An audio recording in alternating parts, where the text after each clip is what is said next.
یادېږي دې یو وخت خپلو سوچونو کې وې ورکه یادېږي دې یو وخت خپلو سوچونو کې وې ورکه یادېږي دې د ژوند کولو چل دې نه و زده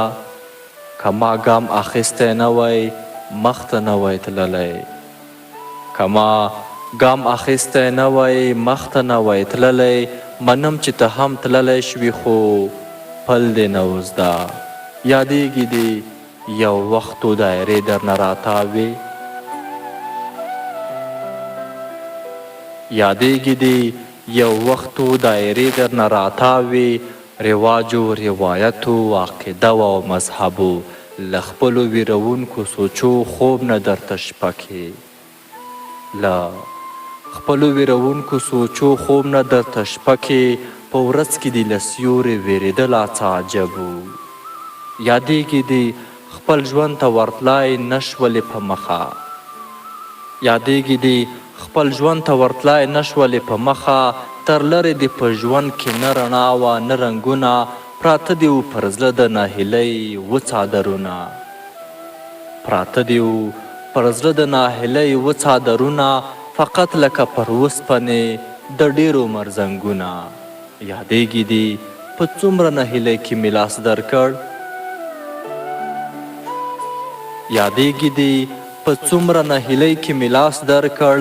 دنیا او آخرت مې یوې خواته کړل ته بلې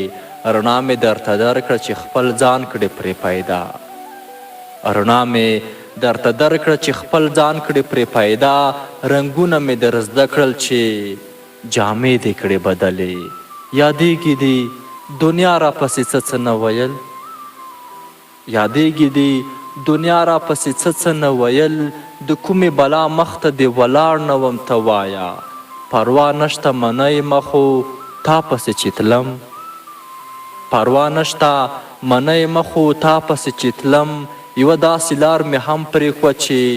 تللې وه تر خدایه یادېږي دې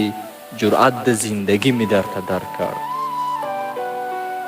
یادېږي دې جرأت د زندګي مې درته درکړ یادېږي دې ډېرو وخت پس دې مسکا ته وشو زړه کلونه پس دې سترګې سره ورغلې ویده شوې کلونه پس دې سترګې سره ورغلې ویده شوې دا ځکه چې راتاو لکه حصار وم درنه زه یادېږي دې زما پر زنګانه دې خوب پوره کړ یادېږي دې زما پر زنګانه دې خوب پوره کړ له سترګو غړولو وروسته پوه شوې چې خوند څه دی سوالونه دې حل شوي وي که لږ او که ډېر سوالونه دې حل شوي وي که لږ او که ډېر له هغه پس دې بیا په خوله رانغلل چې ژوند څه دی وزرې دې راشنې نه وي خو ودې کړالود وزرې دې راشنې نه وي خو ودې کړالود خبرې دې لاس د نه وي خو را دې کړ ځواب یادېږي دې د هغه عذاب مخته دې ولاړ وم یادېږي دې د هغه عذاب مخته دې ولاړ وم دا نن چې تا راکړی په ډالۍ کې کوم عذاب یادېږي دې یو وخت مو په نفرت پورې خندل یادېږي دې یو وخت مو په نفرت پورې خندل له مینې به مو بلې خواته نه تلله خبره له تا نه یم خبر مګر زه داسې یم اوس له تا نه یم خبر مګر زه داسې یم اوس په خپله عاطفه پورې خندا راځي اکثره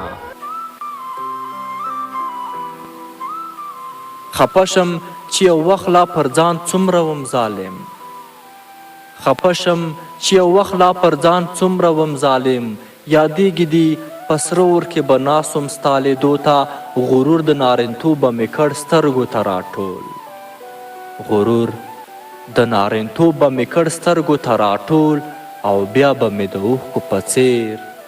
توی کړ ستا پښو ته او بیا به مې د اوښکو په څیر توی کړ ستا پښو ته او بیا به مې د اوښکو په څیر توی کړ